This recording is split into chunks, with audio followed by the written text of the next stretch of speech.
So Ravi, ఈరోజు మనము one of the best movies recently released lucky Bhaskar గురించి మాట్లాడబోతున్నాం. So of course it has been a long time అది release అయ్యి కూడా. కాకపోతే నా ఆలోచన ఏంటంటే లక్కీ భాస్కర్ మూవీ ఒక మామూలు మూవీ మాత్రమే కాదు, అది సమాజానికి ఒక మెసేజ్ ఇచ్చే మూవీ. సో అది మంచి మెసేజా లేకపోతే చెడు మెసేజా అనేది ఇప్పుడు నువ్వే చెప్పాలి. So I have known you from my childhood. ఒక మంచి వ్యక్తిలాగా తెలుసు నువ్వు నాకు. సో ఆ సమాజాన్ని లక్కీ భాస్కర్ మూవీ నువ్వెలా తీసుకున్నావు? నీ ఆలోచన విధానం ఏంటి? నీ ఆస్పెక్ట్ ఆఫ్ థింకింగ్ ఏంటి? ఈరోజు తెలుసుకోబోతున్నాం. So my first question straight to the arrow. So lucky Bhaskar movie నీకు ఎందుకు నచ్చింది? ఇంతకు నచ్చిందా? Well, it is tough question. కానీ మనకి సినిమాలో మొత్తం ఇదే అనుకో స్టోరీ మొత్తం. అతనుకున్న సిచ్యువేషన్స్ బట్టి తను ఒక్కొక్క స్టెప్ చేంజ్ చేసుకుంటూ వెళ్ళిపోయాడు.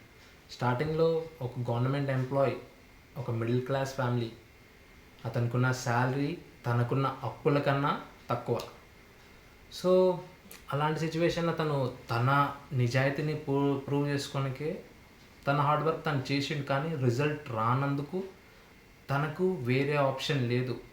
తను ఎంప్లాయీ బ్యాంక్లో కాబట్టి తనకు ఎలాంటి వే దొరికింది అంటే, తనకు అది ఇల్లీగల్ అని తెలిసినా తన ఫ్యామిలీ కోసం తను చేసింది. ఇప్పుడు మన లైఫ్ గురించి నువ్వు అడుగుతున్నావు కదా, మన లైఫ్లో ఏంటంటే ఒక్కొక్క సిచ్యువేషన్ ఒక్కొక్కలా ఉంటుంది. ఫర్ సపోజ్ ఒక ఏమంటారు వెహికల్ పర్సన్ అన్నా, లేదంటే వెహికల్ అంటే నార్మల్గా ఉంటారు కదా ట్యాక్సీ డ్రైవర్స్ ఎక్సెట్రా ఎక్సెట్రా, వాళ్ళలాగా అనుకో. లేదంటే ఇంట్లో మిడిల్ క్లాస్ అంటే నీకు తెలిసిందే, ఇంకా ఆల్మోస్ట్ వాళ్ళ టీచర్స్ అందరూ వస్తారు. వాళ్ళ లైఫ్లో వాళ్ళ జాబ్ కన్నా వాళ్ళ ఫ్యామిలీ రెస్పాన్సిబిలిటీస్ అని ఎక్కువ. సో వాళ్ళ లైఫ్లో ఎంతవరకు చేయగలుగుతారో అంతవరకు చేసిన తర్వాత వాళ్ళ వేలో దొరికే ఆప్షనే వాళ్ళకి ఒక స్టెప్. అది గుడ్ ఆర్ బ్యాడ్ అని థింక్ చేసే అవసరం లేదు ఆ మూమెంట్ వరకు.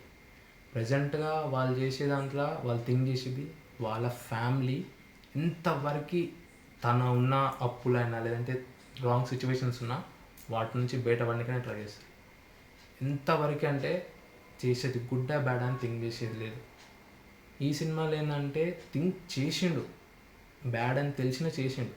కానీ లాస్ట్ మూమెంట్లో అతను తన లైఫ్లో మెయిన్ రీజన్ చేసిన దానికన్నా తనకు ఆ చేసిన దానికి సాటిస్ఫాక్షన్ లేదు. టోటల్ సాటిస్ఫాక్షన్ పోయింది. అది కూడా ఎందుకు అంటే తన వైఫ్ వల్ల మ్యాక్సిమం తను సఫర్ అవుతుంది అని అర్థమైపోయింది. అనుకున్న దానికన్నా ఎక్కువనే సంపాదించిండు. మనం అనుకున్న రేంజ్ కన్నా ఎక్కువ ఉంది. సో ఆల్మోస్ట్ ఆల్ ఇదే అనుకుంటున్నా. కానీ నీ క్వశ్చన్కి అయితే ఇదే వ్యాలిడ్ అనుకుంటున్నా. ఎందుకంటే మన లైఫ్ గురించి మనకి ఎవరి లైఫ్ వాళ్ళది ఒక రేంజ్ ఉంటుంది. ఆ రేంజ్ని సీట్ కావాలంటే వాళ్ళే సీట్ కావాలి. Well said Ravi, very well said. So అందుకనే నేను ఈ పాడ్కాస్ట్లోకి పిలిచాను. And more of in the times మనం ఎప్పుడు అనుకుంటా ఉంటాం, ఏమైనా మూవీలో కూడా చూపించారనమాట. ఇప్పుడు హీరో ఎన్నో కష్టాలు, డబ్బు లేకుండా ఎన్నో కష్టాలు పడతాడు. డబ్బు లేకుండా ఇప్పుడు ఏం చేయాలి అనే సిచ్యువేషన్లోకి వెళ్ళిపోతాడు. సో మనం కూడా మన జీవితంలో అలాంటి సిచ్యువేషన్ ఫేస్ చేసి ఉంటాం. సో ఆ సిచ్యువేషన్లో మనం ఏం చేయగలగాలి, మనం ఏం చేస్తే మన ఫ్యామిలీకి బెనిఫిట్ అవుతుంది? So first of all my question is straight. When you don't have money, what you do? I mean ఏదైనా కొత్త మార్గం చూసుకుంటావా, లేకపోతే ఓకే ఉన్న కష్టాలను అనుభవిస్తావా, లేకపోతే ఇంకేదైనా ఆలోచన ఉందని గారు? రైట్ శివ, నువ్వు చెప్పినట్టు wrong way it's wrong way, కరెక్టే. కానీ నాకు తెలిసినంతవరకు ఒక సిచ్యువేషన్ రాంగ్ ఆర్ రైట్ అనేది ఆ పర్సన్కి తెలియదు. ఎందుకంటే సిచ్యువేషన్స్లో ఉన్నది ఆ పర్సన్. నువ్వు చెప్పినట్టు మ్యాక్సిమం వాళ్ళు టోటల్గా స్మగ్లింగ్ ఎక్సెట్రా ఎక్సెట్రా వెళ్ళింటారు. నేనేమనుకుంటున్నా అంటే ఆ సిచ్యువేషన్స్లో వాళ్ళు వెళ్ళడం తప్పు అనేది కరెక్టే. ఆ పర్సన్కి తెలిసి వెళ్ళిండు. తెలియకుండా వెళ్తే అదొక పాయింట్, ఓకే తప్పు అయినా తీసుకున్నాడు అనేది వస్తుంది. కానీ తెలిసి వెళ్ళిండు అంటే ఎలాంటి సిచ్యువేషన్స్ తను అలా ఆ వేలో మూవ్ చేసింది అనేది. ప్లస్ మనకేందంటే ఈ మూవీలో ఉన్నట్టు మన లైఫ్ రియల్ లైఫ్లో అయితే మనం అంత దూరం పోము. ఎందుకు అంటే మన లైఫ్లో మ్యాక్సిమం మనకున్న సెకండ్ ఆప్షన్ అప్పు చేసి ఆటోమేటిక్గా ఎన్నైనా ఉండని అని తీర్చుకుంటూ వెళ్ళిపోతాం, లేదంటే మనకున్న విషెస్ని క్లియర్ చేసుకుంటూ వస్తాం. సో మ్యాక్సిమం నాకైతే స్మగ్లర్ అంత దూరం పోరు రియల్ లైఫ్లో అయితే. ఆ మూవీలో ఏంటంటే అతనికి ఒక ఆల్టర్నేటివ్ ఆప్షన్ అది అంతే. ఆ ఆప్షన్కి మనం ఏం చేస్తాం, మన రియల్ లైఫ్లో అంత పెద్ద ఆప్షన్ ఉన్న ఆ సిచ్యువేషన్ క్రియేట్ అవ్వాలి. ఆ క్రియేట్ అయినా ఆ పర్సన్కి తెలుసు అది ఎంత రిస్క్ అనేది. ఆ రిస్క్ని ఫేస్ చేయాలా లేదా అనేది ఆ పర్సన్కి ఉన్న main intention. So of course Ravi, has you said it, ఎన్నో కష్టాలు మనం చూస్తూ ఉంటాం. అండ్ అఫ్ కోర్స్ హీరో కూడా కష్టంలో వచ్చిండు. కాకపోతే నువ్వు చెప్పేదానికి నేను అంత కరెక్ట్ అని చెప్పలేను. ఎందుకంటే ఫస్ట్ ఆఫ్ ఆల్ సిచ్యువేషన్స్ ఎన్నో రావచ్చు, కాకపోతే ఒక సొసైటీ పరంగా సిచ్యువేషన్స్ వచ్చినాయి కదా అని చెప్పేసి మనము చెడు మార్గంలో వెళ్ళిపోతే అది at the end of the day మనల్ని కొట్టే అవకాశం కూడా ఉంటుంది. అఫ్ కోర్స్ సినిమాలో చాలా నాగ్గా తప్పించుకున్నాడు అనుకో at the end of the day. కాకపోతే on the other side hind సైడ్లో చూసుకుంటే ఒకవేళ దొరికితే, ఇప్పుడు మనం చూస్తూనే ఉన్నాం ఎంతోమంది క్రైమ్కి వెళ్ళి సో అక్కడ వాళ్ళ జీవితాలను పాడు చేసుకున్న వాళ్ళు. So even Harshad Mehta is one of them. So అలాంటి సిచ్యువేషన్లో నా ఉద్దేశం ప్రకారం అయితే I don't think it is the right option to take a wrong way. So నా నెక్స్ట్ క్వశ్చన్ ఏంటంటే, ఇప్పుడు అఫ్కోర్స్ ఇప్పుడు నువ్వు అన్నట్టు రాంగ్ వేలో వెళ్ళిండు అనుకున్నావు. సో ఆ సిచ్యువేషన్లో ఎన్నో కష్టాలు వస్తూ ఉంటాయి, మనకు తెలియని వాళ్ళందరూ వస్తూ ఉంటారు. సో వాళ్ళని ఎట్లా ఫేస్ చేయాలి? సో వాళ్ళని ఫేస్ చేస్తూ మన జీవితాన్ని మన కుటుంబాన్ని కాపాడుకోవాలి. అండ్ ఆ ఫాల్స్ పర్సెప్షన్లో ఉండాల్సి వస్తుంది, ఆ ఫాల్స్ నెగిటివిటీలో ఉండాల్సి వస్తుంది. As you see in the movie, ఆడు స్మగ్లర్ తోటి జాయిన్ అవుతాడు అండ్ వన్ ఫ్రెండ్ని కూడా ఒక స్మగ్లింగ్ గ్యాంగ్ లాగా తయారు చేస్తాడు. So they coordinate with each other and they smuggle goods. So అలాంటి సిచ్యువేషన్స్ ఒక కామన్ మ్యాన్కి ఎదురైతే ఆ వ్యక్తి ఎలా దాని నుంచి బయటికి రావాలా, లేకపోతే ఆ దాంట్లోనే ఉండాలా అనేది నా question Ravi. So Ravi, very well said. Actually of course మనమేమి స్మగ్లర్ లాగా కాము. కాకపోతే నా ఇంటెన్షన్ ఏంటంటే స్మాల్ పార్ట్స్ వస్తాయి మనకి, అంటే తొందరగా డబ్బు సంపాదించేవి, చిట్కలో వెంటనే మనకు ₹1,00,00,000 వచ్చేటివి ఆప్షన్స్ వస్తూ ఉంటాయి. Of course it's not about a game show. కాకపోతే ఇప్పుడు సడన్గా నాకు వచ్చి ఒక క్రైమ్ చేయమని ఎవరైనా ఆఫర్ ఇవ్వచ్చు. సో ఆఫర్ నాది, నేను ఆ క్రైమ్ చేయడానికి నేను ధైర్యం చేస్తే నాకు at the span of 1 day or 2 days నాకు 50 lakhs to 1 crore rupees వచ్చే అవకాశం ఉండొచ్చు. సో అలాంటి సిచ్యువేషన్ని, ఒక క్రైమ్ని మనం కట్టడి చేయాలంటే సొసైటీలో ఎలాంటి మైండ్ సెట్ రావాలి? ఐ మీన్ ఇలాంటి సినిమాలు చూసి మనం ఏం నేర్చుకుంటున్నాము, సొసైటీ ఏం నేర్చుకుంటుంది? ఒక యావరేజ్ పర్సన్, నేను ఈరోజు నా జీవితాన్ని నడుపుతున్నాను, నాకు ఏదైనా అవసరం వచ్చింది, నాకు ఏదైనా ఒక క్రైమ్ వచ్చింది, దేర్ విల్ బి 2 options. ఒకటి చెయ్యొచ్చు, చెయ్యొద్దు. సో చెయ్యాలి, క్రైమ్ చెయ్యాలి అనే ఆలోచన ఎందుకు వస్తుంది? అఫ్కోర్స్ అవసరం, కాకపోతే అవసరం ఉన్న ప్రతి ఒక్కరు చేయాలని లేదు. అవసరం చాలామందికి ఉంటుంది, కాకపోతే అవసరం ఉన్న ప్రతి ఒక్కరు చేయడు కదా. So what triggers it? What exactly triggers it? ఏం చేస్తే మనం ఒక సగటు మనిషిని ఆపగలుగుతాం క్రైమ్ చేయకుండా? సో మనం పాజిటివ్ మైండ్ సెట్ని, మనం అంటాం కదా బ్లూ చిప్, చిట్టీకి బ్లూ చిప్ పెడితే మంచిగా ఐడియాలజీ ఉంటుంది, రెడ్ చిప్ పెడితే క్రైమ్ ఐడియాలజీ ఉంటుంది అని. సో అలాంటి బ్లూ చిప్ మనం ఒక హ్యూమన్ బాడీలో, ఒక హ్యూమన్ సైకాలజీలో ఎలా ఇన్కల్కేట్ చేయగలుగుతాం? నువ్వు అంటున్నట్టు బ్లూ చిప్ అనేది మనం మంచిగా అనుకున్నాం. అఫ్కోర్స్ మంచిగా అనుకుంటే మనకి ఇప్పుడున్న సొసైటీలో ఎక్కువ శాతం నువ్వు అన్నట్టు అన్ని క్రైమ్స్ అనేవి అనుకోను సిచ్యువేషన్స్ బట్టో అవుతున్నాయి అనేది ఈజీగా చెప్పొచ్చు. కానీ వాళ్ళకి ఆ సిచ్యువేషన్ వచ్చిన ఓవర్కమ్ చేయాలి అనేది వాళ్ళ ఫ్యామిలీ గురించి థింక్ చేసే థాటే. ఫస్ట్ థింగ్ ఆ ఫ్యామిలీ థింక్ చేసే వాళ్ళు ముందర స్టెప్ వేస్తారు. కానీ ఆ చేసిన తర్వాత వచ్చే ఏమంటారు మొత్తం సిచ్యువేషన్స్ అన్ని చేంజ్ అయిపోతాయి.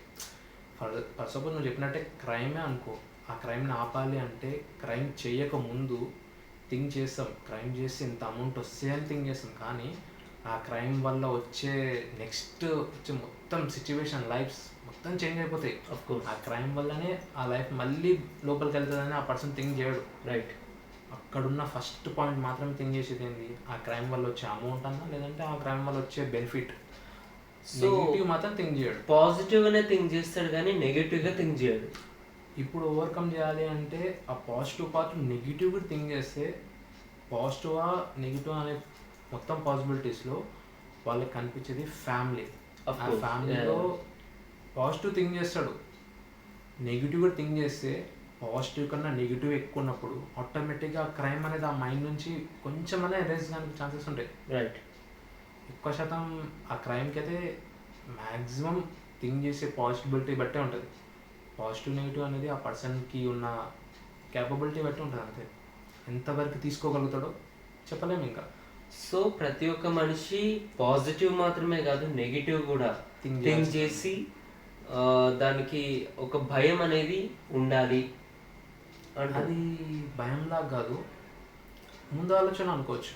సింపుల్గా భయపడ్డామనుకో ఇంకా భయంతో బతకాలి అని చెప్పి ఆ క్రైమ్ మీద ఇంకా ఎక్కువ ఫోకస్ చేస్తాడు. ఓకే, అది భయం కాకుండా ఒక జాగ్రత్త అనుకో ఈజీగా. బెస్ట్ థింగ్ అంటే ఇప్పుడు మన ఇద్దరం గేమ్ ఆడుతాం, ఒక గేమ్ కబడ్డీ. ఎస్, గెలవాలి అన్నప్పుడు అవతలను ఓడియాలంటే మనం దెబ్బ తాకుతా నువ్వు. So very well said Ravi. But on a personal note, so of course డబ్బు గురించి మాట్లాడినాం, అప్పు గురించి మాట్లాడినాం, ఇప్పుడు అమ్మాయి గురించి మాట్లాడినాం. సో ఆ సినిమాలో heroine characterisation first of all తన లవ్ మ్యారేజ్ ఆ సినిమాలో హీరోయిన్ది విత్ హీరో. సో తను ఇంట్లో ఎదిరించి హీరోని పెళ్లి చేసుకుంటుంది. After that we all know that తన చుట్టాలు దారిపోతుంది, అక్కడ విలువ ఉండదు, తన పిల్లలకి విలువ ఉండదు, తన భర్తకి విలువ ఉండదు. ఎందుకు అంటే వాళ్ళ దగ్గర డబ్బు లేదు కాబట్టి. సో వాళ్ళు కూర్చొని ఆలోచిస్తూ ఉంటారు, మనం ఎట్లా బయటికి రావాలి, ఎట్లా పైకి రావాలని ఆలోచిస్తూ ఉంటారు. సో ఆ అమ్మాయి క్యారెక్టర్ గురించి ఏం చెప్పాలనుకుంటున్నారు అవి? అంటే ఒక అమ్మాయి అంటే అలాగనే ఉండాలా, లేదు ఇంకేమైనా ఎక్స్ట్రాడినరీగా చేయాలా? So what you think about that girl? సింపుల్గా చెప్పాలంటే క్యారెక్టర్ నీకు కనిపించేంత సింపుల్గా ఉంది కానీ చాలా కాంప్లికేటెడ్. ఎలా అంటున్నా అంటే ప్రతి విషయాన్ని తన పాయింట్ ఆఫ్ వ్యూలో కాకుండా తన ఫ్యామిలీ పాయింట్ ఆఫ్ వ్యూలో తీసుకుంటుంది. ప్రతి ఒక్కరు నా పాయింట్ ఆఫ్ వ్యూలో తన పాయింట్ ఆఫ్ వ్యూలో తీసుకుంటుంటే ఈగో అనేది అడ్డం వస్తుంటుంది. ఎస్, ఇప్పుడు తన ఫ్యామిలీ పరంగా ఈగో వస్తుంది అంటేనే తను రియాక్ట్ అవుతుంది. నువ్వు అన్నట్టు ఫ్యామిలీలో కూడా అడిగింది వాళ్ళ కొడుకుకి కొంచెం లేదు అంటున్నావు కదా. Something miscommunication etcetera. Not miscommunication, కాకపోతే కేర్లెస్నెస్. పిల్లగాడు తింటుంటే కూడా నీ ముఖానికి నెగ్లెక్ట్ చేయడం, so what ever the criticism. So మనం కూడా డబ్బు లేనప్పుడు అలాంటి విషయాలు చూస్తూనే ఉంటాము. నార్మల్గా మన ఫ్రెండ్స్లోనే ఎవరికైనా అమౌంట్ పెట్టనుకుంటేనే రారా అనే మాటలు వింటుంటాం. రైట్. కానీ ఇక్కడ ఏంటంటే తన పరంగా తను తన ఫ్యామిలీలో తన హస్బెండ్ కంటూ ఒక నేమ్ ఉండాలని థింక్ చేస్తుంది. Of course, yeah. సో తను ఎక్కువ శాతం ఎలాంటి పాయింట్ తీసుకుంటుందంటే ఇలాంటి సిచ్యువేషన్ అని ఉండని అవతలోళ్ళు తనని అన్నంత వరకు తను ఓకే ఉంది, కానీ తన ఫ్యామిలీ వరకు వచ్చే వరకు తను రియాక్ట్ అవుతుంది. ఇలాంటి క్యారెక్టర్ రియల్గా దొరుకుతుంది. ఈ జనరేషన్లో నీకు దొరకడం ఇంకా చెప్పడానికి చాలా టైం పడుతుంది. సో ఒక రకంగా అదృష్టం అంతే. అలాంటి క్యారెక్టర్ ఇప్పట్లో ఉంటుంది కానీ దొరకడం అంటే అందరూ బయట పెట్టరు, కానీ ట్రోలోకి అయితే ఆటోమేటిక్గా అనిపిస్తుంది. Yes, of course, Ravi. So, of course, as you said it, ఈ కాలం రేపట్ల నీ దగ్గర అమ్మాయి భర్తను అడుగుతుంది ఫస్ట్ ఆఫ్ ఆల్ నీ దగ్గర ఏం డబ్బుంది అని. అలాంటిది వేరే వాళ్ళ చుట్టాలు తన వాళ్ళే ఎంతసేపటికి ఇంకో పెళ్లి చేసుకుంటామని కూడా అడుగుతారు. సో అలా సింపుల్ చెప్పాలంటే స్టేటస్. సో స్టేటస్ లేనప్పుడు కూడా తను ఆయన వెంటుంది. సో ఆయనని ఎప్పుడు సపోర్ట్ చేసింది. ఆల్మోస్ట్ ఆ క్యారెక్టర్ ఎలా అంటే నువ్వు ఎలా అయినా ఉండని, right, you are my, it is the character. Superb, well said. In whomever you are mine. So that's a character. So very well said. So after that, మనము ఆ స్మగ్లర్ గురించి మాట్లాడదాం ఒక పాయింట్లో. Of course we know that తను ships smuggling చేస్తూ ఉంటాడు. ఆ గూడ్స్ వేరే ఇండోనేషియాలో మనకి తక్కువ రేట్లో దొరుకుతుందని స్మగ్లింగ్. నాకు తెలిసినంత వరకు దాంట్లో ఆ పర్సన్ ఏంటంటే ఎక్కడనో ఆ సినిమా పాయింట్ ఆఫ్ వ్యూలో ఆ పర్సన్కి అది లీగల్ అనేది క్లారిటీ ఇవ్వలేదు. ఓన్లీ ఏమని ఇచ్చానంటే ఆ మూవీలో ఆ పర్సన్కి ఆ షిప్లో తెచ్చే ప్రోడక్ట్స్ అనేవి వితౌట్ ఎనీ ఇన్ఫర్మేషన్ ఇవ్వకుండా తీసుకుని వస్తుంది. రైట్. ప్లస్ అవి ఎక్స్ట్రా గూడ్స్. రైట్. ఆల్మోస్ట్ అది మనకి దీంట్లో షిప్పింగ్ నాలెడ్జ్ అంటే ఆ సినిమా నాలెడ్జ్ ప్రకారం అయితే ఆ దాంట్లో ఎక్స్ట్రా గూడ్స్ అవి. ఆ ఎక్స్ట్రా గూడ్స్ని ఈ పర్సన్ ఇల్లీగల్గా తీసుకుంటున్నాడు. సో అది ఆల్మోస్ట్ అది ఇల్లీగల్ అవుతుంది. వాటికి మార్కెట్లో వచ్చే రేట్ బట్టి ఎక్కువ ప్రైస్ ఉన్న ఆ పర్సన్ తక్కువ ప్రైస్కి తీసుకోవాలని చూసిండు. రైట్. సో ఎక్కువ ప్రైస్ ఉన్న ప్రోడక్ట్ని తక్కువ ప్రైస్కి తీసుకొని దాన్ని అమ్మడం. అది కూడా ఎందుకు తక్కువ ప్రైస్ అయిపోయింది అంటే మెయిన్ థింగ్ అది ఆ ప్రోడక్ట్ అక్కడ ఉంది లేదంటే ఆ ప్రోడక్ట్ అక్కడ ఉంది అని ఎవరికి తెలియదు. ఉన్న షిప్ తెచ్చిన పర్సన్ ఉంటాడు కదా, ఆ పర్సన్కి లోడ్ చేసిన పర్సన్కి. రైట్. ఆ లోడింగ్ కూడా ఎట్లా అంటే ఇట్ ఈస్ స్క్రాప్ అని పెట్టిండు. రైట్. సో ఎక్కువ ట్యాక్స్ పడదు. రైట్. స్క్రాప్ అంటే అది మ్యాక్సిమం రిపేర్కి అన్నట్టు పంపిస్తారు. రైట్. సో అది వర్కింగ్ కండిషన్ ఉందా లేదని చెక్ చేయరు. ఆఫ్ కోర్స్ డైరెక్ట్గా పడేస్తారు కాబట్టి ఎక్కువ దానికి జిఎస్టీ ఏముండవు. సో దాని ప్రైస్ కన్నా తక్కువలో ఉంటుంది. ఆ మెథడ్ యూజ్ చేసుకుని ఆ పర్సన్ తీసుకొని వచ్చిండు. Right. So it's of course it is illegal. Maximum ఏమంటారంటే నువ్వు అన్నట్టు స్మగ్లర్ అంటున్నావు కదా, స్మగ్లర్ అంటే ఇంకో మీనింగ్ ఉంది కదా. చాలా మూవీస్ ఉన్నాయి. ప్రెసెంట్గా అయితే వేరే మూవీ నడుస్తుంది ప్రెసెంట్గా, కానీ సో ఆ మూవీ గురించి వద్దు ఇప్పుడు ప్రస్తుతానికి. కాకపోతే టాపిక్ చేంజ్ అయిపోతుంది. ఇంకో టాపిక్ గురించి మనం తర్వాత డిస్కస్ చేసేది ఉంది పెద్దగా. So okay, to be frank up to the moment, so smuggling ఈ సినిమాకి సంబంధించిన స్మగ్లింగ్ గురించి మాట్లాడుతున్నాను. ఇది ఒక type of smuggling. So of course, so after that character నేను బాగా గమనించింది ఏంటంటే హీరో తను టు బి ఫ్రాంక్ మాట్లాడాలంటే ఆ హీరో క్యారెక్టర్ గురించి తను చాలా నాగ్గా మినిస్టర్స్ బిచ్చగాళ్ళని తీసుకుని వచ్చి మినిస్టర్స్ వేషాలు వేయించి ఒక ప్రాస్టిట్యూట్ని తీసుకుని వచ్చి హీరోయిన్ వేషం వేయించి అలాని అఫ్కోర్స్ బురడి కొట్టిస్తాడు. So how that look, I mean ఆ నాక్నెస్ ఆఫ్ ఇంటెలిజెన్స్. రైట్. ఎలా అంటే ఒక పర్సన్ పాయింట్ ఆఫ్ వ్యూలో చూస్తే అంత కాస్ట్లీ కార్డ్స్ ఇంత ఈజీగా అంటే ఇట్లా బార్డర్స్ దాటేయాలంటే కూడా ఒక టైప్ ఆఫ్ స్కిల్స్ ఉండాలి కదా. అఫ్కోర్స్ ఆ పర్సన్ టైప్ ఆఫ్ ఇంటెలిజెన్స్ ఎలా ఉంటుందంటే అక్కడ ఎలాంటి ప్రాబ్లం వస్తుంది అని ముందే గెస్ చేసి దానికి అనుకూలంగా ఆ పర్సన్ పెట్టేసిండు. యు మీన్ ఆ పర్సన్ ఉన్నాడు కదా స్మగ్లర్, ఆ పర్సన్ ఎలా అంటే ఆయన పాయింట్ ఆఫ్ వ్యూ ఆ కార్ అక్కడ నుంచి పోవాలి అంటే ఒక పెద్ద నేమ్ ప్లేట్ వరకు ఆగిపోయింది. హీరోది ఆ నేమ్ ప్లేట్ దాటి ముందరికి వచ్చింది ప్లాన్ బి. దాంట్లో వీళ్ళ క్యారెక్టర్స్ బిచ్చాడు ఒక తను ఉంది కదా, దాంట్లో ఏమంత అంటే వాళ్ళని తీసుకున్న దాంట్లో మెయిన్ రోల్ ఏంటంటే ఈ పర్సన్ ఈ కార్డ్స్ అనేవి ముందరకు పోవాలి అంటే బిగ్ పర్సన్ కావాలి. ఆ బిగ్ పర్సన్ని అమౌంట్ తోటి ఒక బిచ్చాన్ని మినిస్టర్ దాకా చేసి అని షో చేయించిండు. Right. Way of looking automatic change చేస్తా person mindset. Right. Of course. So అక్కడ చేంజ్ చేసిన మైండ్ సెట్కే తిన లైఫ్ ఒక వేళ వెళ్ళిపోయింది. So it's a fantastic thing అసలు. ఎందుకంటే అఫ్ కోర్స్ చాలా నాయక్ అతను. And even not only in that, యాక్చువల్గా ఆ బ్యాంకులో మనం చూస్తూ ఉంటే బ్యాంక్ డబ్బులు మనం అనుకోవచ్చు 10 లక్షలు, 12 లక్షలు, 20 లక్షలు, కోటి రూపాయల దాకా. అన్ని లక్షలు నెల రోజుల్లో ఏమవుతుంది అబ్బా, ఏం కాదు, ఈవెన్ బ్యాంక్లో పెడితే కూడా మ్యాక్సిమం ఎంత ఎక్కువ వడ్డీ రాదు అని. కాకపోతే అదే డబ్బులను తీసుకొని వెళ్ళి తను గూడ్స్ని కొని దాన్ని ఎక్కువ రేటుకి అమ్ముకుంటాడు. సో కానీ ఈ దాంట్లో చాలా రిస్క్తో కూడిన వ్యవహారం ఇది. ఎందుకంటే కొంచెం తేడా పోయినా 10 to 12 lakhs దాంట్లో కనబడకపోయేసరికి it will affect him so deeply. So ఆ రిస్క్ని తను బేర్ చేసిండు. So what kind of mindset he might be, ఎలాంటి మైండ్ సెట్? నీకు ఆడ మెయిన్ పాయింట్ ఏంటంటే తన లైఫ్ ఈ టైం కల్లా ఎండ్ అనే పోస్టర్ వచ్చింది అవన్నీ. రైట్. లైక్ అప్పులోళ్ళు, ఇంట్లో సిచ్యువేషన్స్, తను ఎక్స్పెక్ట్ చేసింది ఒక ప్రమోషన్.